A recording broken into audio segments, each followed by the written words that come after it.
Praise the lord all. హేబేలు చనిపోయిన తర్వాత దేవుడు మనుషులను వదల్లేదు. ఆయన ఆశను కొనసాగించాడు.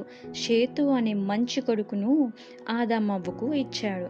ఆ వంశంలో చాలామంది దేవుణ్ణి ప్రేమించారు. కాలం గడుస్తూ వచ్చింది. అందరూ చెడుపై నడుస్తున్న రోజుల్లో ఒక్కడు మాత్రం దేవుని దారిలో నడిచాడు. ఆయనే నోవాహు. ఈరోజు కథలో వర్షం వస్తుందని దేవుడు నోవాహుకు చెప్పినప్పుడు అతను ఎలా స్పందించుంటాడు?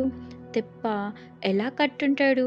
విశ్వాసంతో దేవుని మాటను ఎలా నమ్ముంటాడు? ఈరోజు కథలో తెలుసుకుందాం. ఈరోజు కథ వర్షం వస్తుంది. ఓడ సిద్ధమేనా? అనగనగనగా ఒకప్పుడు భూమి మీద ఉన్న ప్రజలంతా చెడు పనులు చేయడం మొదలుపెట్టారు. వాళ్ళు ఎదుటివారిని బాధ పెట్టేవారు. దేవుని మాట వినకుండా పాపంలో జీవించేవారు. దేవునికి ఇది చాలా బాధగా అనిపించింది.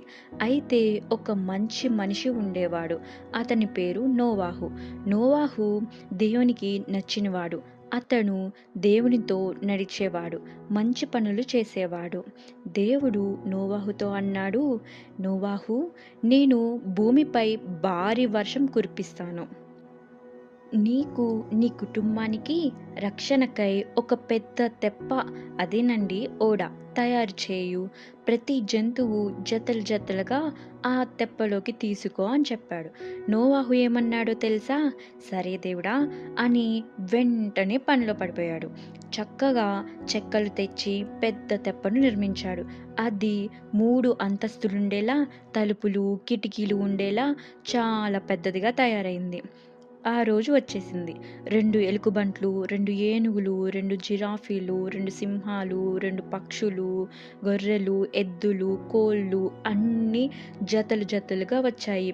అన్నిటికంటే ముఖ్యంగా నోవాహు కుటుంబం. నోవాహు, అతని భార్య, అతని 3 కుమారులు షేము, హాము, యాపేతు వాళ్ళ భార్యలతో పాటు అందరూ తెప్పలోకి వెళ్ళారు. తెప్ప తలుపులు మూసివేయబడింది. దేవుడే ఆ తలుపులు మూశాడు. వర్షం మొదలైంది.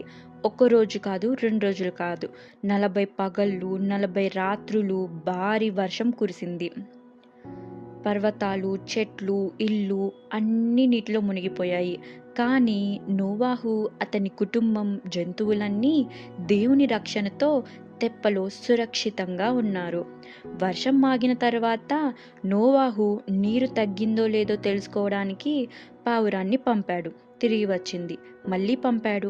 ఒక ఆలివ్ ఆకుతో వచ్చింది. మూడోసారి తిరిగి రాలేదు. అర్థం ఏమిటంటే భూమి పొడిగా మారుతోంది.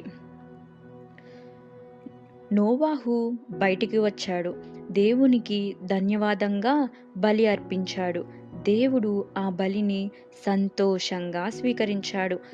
ఆకాశంలో ఒక అందమైన ధనుసు కనిపించింది. దేవుడు చెప్పారు, ఇకపై నీటితో భూమిని నాశనం చేయను. ఈ ధనుసు నా వాగ్దానానికి గుర్తు అని. మోరల్ ఆఫ్ ది స్టోరీ ఏంటంటే దేవుడు చెడును శిక్షిస్తాడు, మంచి వాళ్ళను రక్షిస్తాడు. దేవుడు చెప్పినట్టు మనం వినాలి. నోవాహులా విశ్వాసంతో ఉండాలి. ప్రతి జంతువు దేవుని సృష్టి. వాటిని ప్రేమించాలి, జాగ్రత్తగా చూడాలి. తెప్ప మనకు దేవుని రక్షణ గుర్తు చేస్తుంది. ఆయన మీద మనం నమ్మకం పెట్టుకోవాలి. ధనస్సు దేవుని మాట నెరవేర్చే గుర్తు. దేవుడు మాట ఇస్తే తప్పకుండా నెరవేరుస్తాడు.